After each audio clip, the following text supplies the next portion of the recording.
नमस्कार दोस्तों, आपका अपने चैनल सरल ज्योतिष एंड एबीसी ऑफ एस्ट्रोलॉजी में स्वागत है। दोस्तों, आज हम राशियों के स्वरूप और उनके स्वभाव की बात करें। दोस्तों, अपनी वीडियो के पार्ट 1 में मैंने बता दिया कि राशियाँ क्या होती हैं, और पार्ट 4 में मैं पहले ही बता चुका हूँ कि कौन सी राशि किस ग्रह की है, कौन सी राशि में कौन सा ग्रह उच्च का हो जाता है, कौन सा ग्रह नीच का हो जाता है, या ग्रहों की मूल त्रिकोण राशि क्या होती हैं, इसकी बात हमने पीछे कर ली है। तो चलिए दोस्तों, आज राशियों को समझते हैं। 12 राशियाँ होती हैं, और राशियों का जो आकार है दोस्तों, वो इस तरह का है जैसा हम सामने देख रहे हैं। 1 नंबर की पहली राशि होती है दोस्तों मेष, और इसका स्वामी मंगल होता है दोस्तों। और ये दिखती किसकी तरह है? भेड़े की तरह दोस्तों। भेड़ जितनी सीधी होती है दोस्तों, अनुशासन प्रिय होती है, एक ही लाइन में चलती है, भेड़ा उतना ही गुस्सैल होता है और उतना ही आज़ादी प्रिय होता है दोस्तों। दूसरी राशि है दोस्तों वृष, बैल। और जिनकी ये राशि होती है दोस्तों, वो बैल की तरह ही परिश्रमी होती हैं। कुदरती तौर पे तो शांत होते हैं, लेकिन अगर कोई चिढ़ाए तो इन्हें गुस्सा भी बहुत जल्दी आता है। तीसरी राशि है दोस्तों मिथुन, जो एक युवक और युवती का जोड़ा है दोस्तों। और देखा जाए तो इस राशि के जातक जो होते हैं, इन्हें समझना थोड़ा मुश्किल होता है, क्योंकि देखा जाए तो एक ही मस्तिष्क में 2 मस्तिष्क रहते हैं, एक युवक का एक युवती का। चौथी राशि है दोस्तों कर्क, इसका जो सिंबल है दोस्तों वो है केकड़ा। आप लोगों ने देखा होगा दोस्तों, केकड़ा जिस चीज़ को पकड़ लेता है, फिर चाहे उसे काट दो, आप उसे छुड़ा नहीं सकते।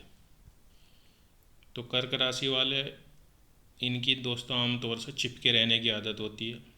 किसी भी चीज़ से चिपक जाएंगे, कोई विचार है उससे चिपक गए, कोई रिश्ता है उसी से चिपक गए, किसी ने कुछ कह दिया तो घंटों सोचेंगे दोस्तों, पर चिपकना है। पांचवी है दोस्तों सिंह। सिंह मतलब शेर दोस्तों। तो शेर जंगल का राजा है दोस्तों, और सिंह के मैं पहले बता चुका हूँ स्वामी सूर्य हैं, और सूर्य ग्रहों के राजा हैं। तो सिंह राशि वाले कैसे होते हैं दोस्तों? ये कोई भी काम करना चाहेंगे बड़े पैमाने पे करेंगे, करना चाहेंगे दोस्तों, राजा की तरह। नेतृत्व तथा संगठन का इनमें गुण होता है। छठी है दोस्तों कन्या। एक कन्या बैठी है दोस्तों नाव में, और दोस्तों कन्या राशि वाले शर्मीले होते हैं, संकोची होते हैं, कन्या की तरह छुई मुई स्वभाव के होते हैं, लेकिन सेवा भावी बहुत होते हैं। सातवीं राशि है दोस्तों तुला, हाथ में तराजू लिए हुए आदमी। तो इस राशि का गुण है दोस्तों, किसी भी काम को करने से पहले सभी पहलुओं को उस काम के तोलते हैं दोस्तों, अच्छा बुरा आगा पीछा सब देखते हैं, तब किसी काम को करते हैं। आठवीं दोस्तों राशि है वृश्चिक, बिच्छू। हर समय किसी न किसी काम में लगे रहना, और जो बात मन में ठान ली उसको पूरे किए बिना चैन से नहीं बैठना, इस राशि वालों का गुण होता है। क्योंकि बिच्छू भी दोस्तों अगर सोच किसी से दुश्मनी कर ले कि इसके डंक मारना, फिर मारेगा ज़रूर। तो इसी तरह इस राशि वाले अगर कोई काम की ठान ली तो फिर वो करना है। नवी राशि है दोस्तों धनु। आगे का हिस्सा इसका आदमी का है धनुष लिए, और पीछे का हिस्सा दोस्तों घोड़े का है। तो इनका ध्यान हमेशा अपने लक्ष्य की ओर रहता है दोस्तों, आगे बढ़ने की बहुत भावना होती है इनमें, दार्शनिक किस्म के होते हैं, बस लक्ष्य की सोच नहीं है। 10वीं राशि है दोस्तों मकर। इसका आगे का हिस्सा तो दोस्तों हिरन की तरह का होता है, 12 सिंगे का, और पीछे का हिस्सा दोस्तों मगरमच्छ की तरह होता है। तो हिरन ज़मीन पे सबसे तेज़ दौड़ता है दोस्तों, मगरमच्छ पानी का राजा ही कह लो। तो हर काम में आगे रहना है दोस्तों, ये इस राशि वालों का स्वभाव है। 11 है दोस्तों कुंभ। कुंभ क्या है दोस्तों? घड़ा। तो घड़ा खाली है तो निराशा, और घड़ा भरा हुआ है तो फिर उसे बांटेंगे समाज में। 12वीं राशि है दोस्तों मीन। दो मछली का जोड़ा है, दोनों एक दूसरे की पूंछ की तरफ मुंह किए हुए हैं। तो ये पूर्ण है दोस्तों, 12 राशियां हो गई।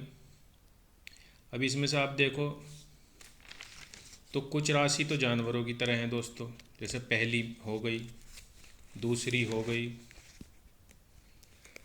और दोस्तों 5वीं राशि सिंह राशि हो गई।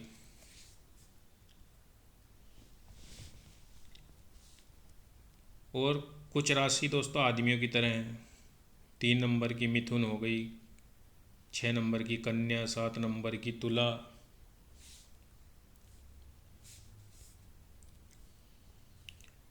कुंभ हो गई दोस्तों।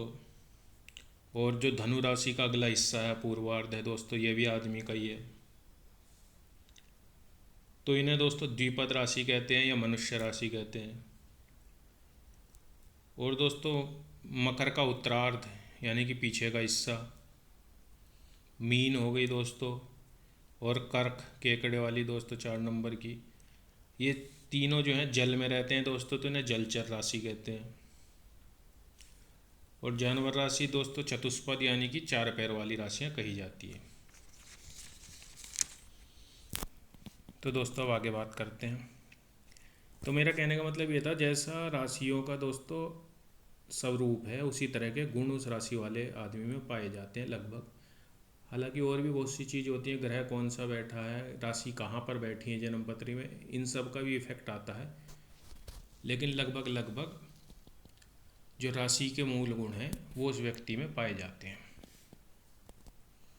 तो सबसे पहले देखते हैं दोस्तों कौन सी राशि किस अंक का प्रतिनिधित्व करती है।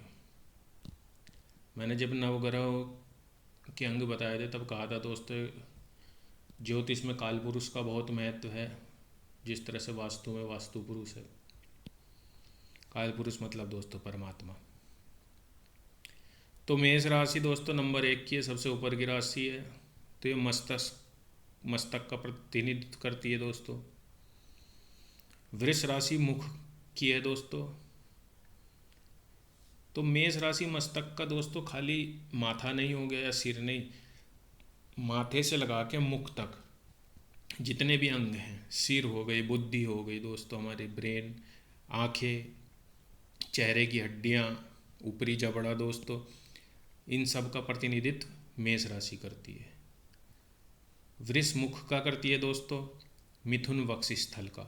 तो मुख और वक्ष स्थल यानी छाती के बीच में जितने भी अंग आ गए दोस्तों, गर्दन हो गया, गला हो गया, ठोड्डी, निचला जबड़ा दोस्तों, कान, जीभ, आवाज़ की नली, वोकल कॉर्ड, टोनसिल, थायराइड, ये सब वृष राशि के अंडर में है दोस्तों। मिथुन वक्ष स्थल दोस्तों, और कर्क हृदय क्षेत्र का दोस्तों। तो वक्ष स्थल और हृदय क्षेत्र के बीच में दोस्तों जितने अंग आ गए, कंधे, बाजू, हाथ, ऊपरी पसलियाँ, अंगुलियाँ दोस्तों, लंग्स, ये सब मिथुन के अंडर में है।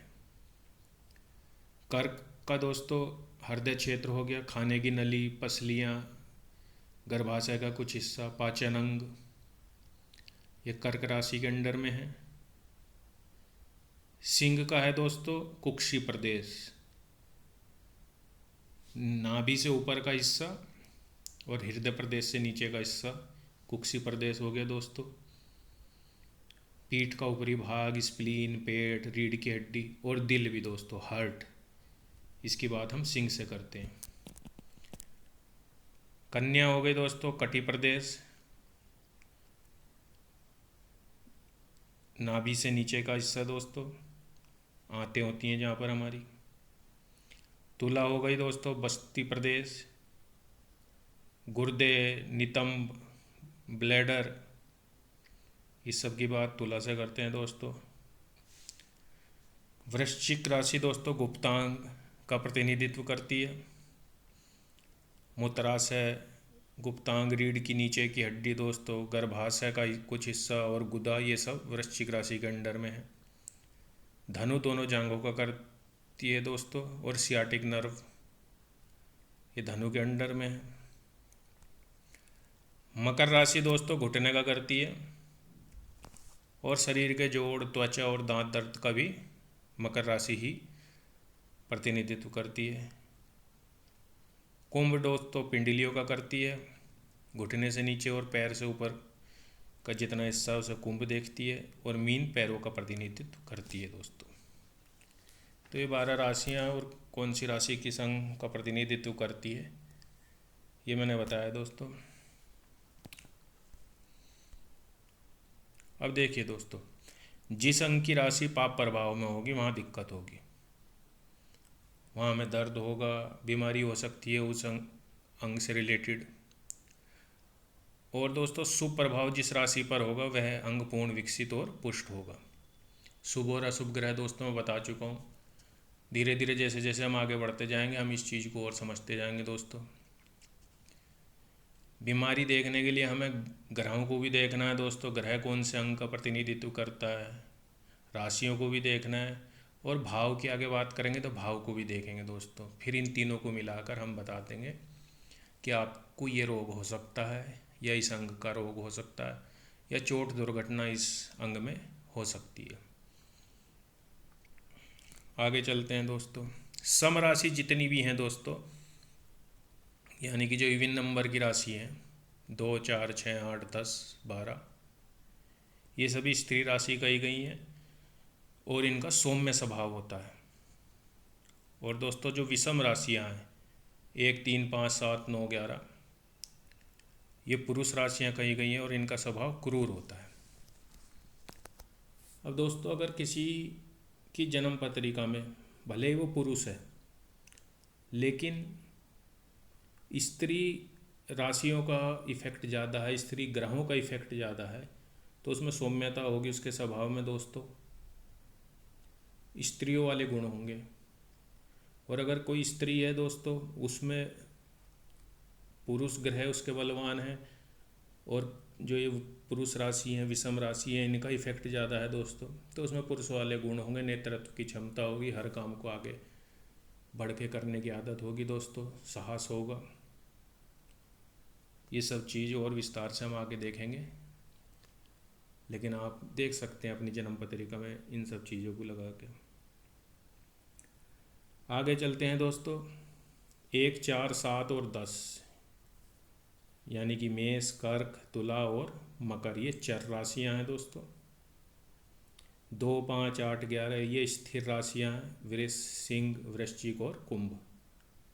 और 3, 6, 9, 12 ये द्विस्वभाव की राशियां हैं दोस्तों, मिथुन, कन्या, धनु और मीन। चर स्वभाव, चर मतलब दोस्तों चलना, स्थिर, एक जगह टिक गए। द्विस्वभाव जिनका चर भी स्वभाव है और स्थिर भी स्वभाव है। तो दोस्तों आप लोगों ने देखा होगा कि अखबार में जब किसी भी दिवाली हो गई, जैसे दोस्तों दिवाली का जब पूजा करने का मुहूर्त आता है तो वहाँ लिखा होता है कि स्थिर लगन इस समय रहेगा, क्योंकि ये माना जाता है कि दिवाली पे अगर लक्ष्मी जी की पूजा हम स्थिर लगन में करेंगे तो लक्ष्मी जी स्थिर रहेंगी। तो इस तरह से दोस्तों इन सब चीज़ों को हम यूज करते हैं, और भी यूज हैं दोस्तों, वो आगे हम सीखते जाएंगे, समझते जाएंगे।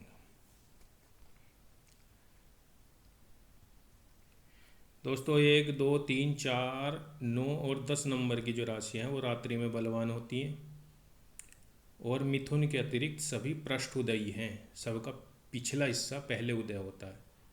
राशियाँ कैसे उदय होती हैं दोस्तों, ये राशियों के परिचय में पार्ट 1 में मैंने बता दिया था, सब पूर्वी क्षितिज पे उदय होती हैं। और दोस्तों 5, 6, 7, 8 और 11 और 12 नंबर की जो राशियाँ हैं ये दिन में बलवान होती हैं, और मीन के अतिरिक्त सभी शीर्ष उदयी हैं, यानी कि सबका सिर वाला हिस्सा पहले उदय होता है। मीन कैसी है दोस्तों, मीन उभय उदयी है। मीन का भी मैंने दोस्तों स्वरूप पहले दिखाया था, क्या है, 2 मछलियों का जोड़ा है, और दोनों एक दूसरे की पूंछ की तरफ अपना मुंह किए हुए हैं। तो दोनों तरफ मुंह है दोस्तों, दोनों तरफ पूंछ है, इसलिए इसे उभय उदयी कहते हैं। इसका इस्तेमाल दोस्तों मुहूर्त में भी होता है, मुहूर्त ज्योतिष। और ग्रहों की और भावों की बात करेंगे तो वहाँ हम और इनका उपयोग सीखेंगे। शीर्ष उदयी जो राशियाँ होती हैं दोस्तों, उनके उदय काल में प्रारंभ किया गया कार्य सफल होता है। पृष्ठ उदयी जो राशियाँ हैं उनके उदय काल में प्रारंभ किया गया कार्य प्रायः विफल होता है। ऐसा ज्योतिष में हमारे ग्रंथों में लिखा हुआ है। दिन में यात्रा करनी हो तो दिवा वाली राशियों के उदय काल में, और रात्रि में यात्रा करनी हो तो रात्रि बली राशियों के उदय काल में हमें यात्रा करनी चाहिए दोस्तों।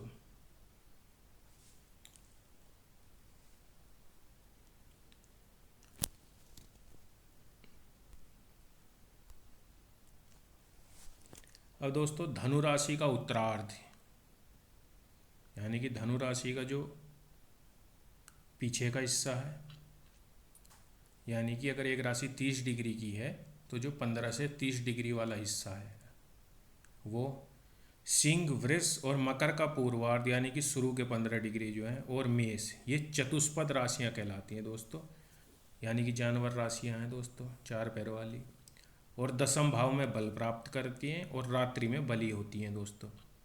जानवर आमतौर पर दोस्तों जंगल में रात में शिकार को निकलते हैं, तो ये रात्रि बली राशियां हैं दोस्तों।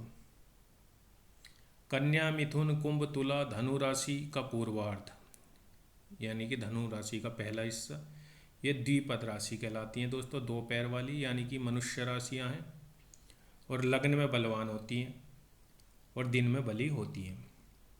लग्न मतलब दोस्तों पहला भाव, जहाँ मस्तिष्क की बात करते हैं हम, और मस्तिष्क किसके पास है दोस्तों? मनुष्य के पास। तो मनुष्य राशियाँ लग्न में बलवान अपने आप हो जाएंगी।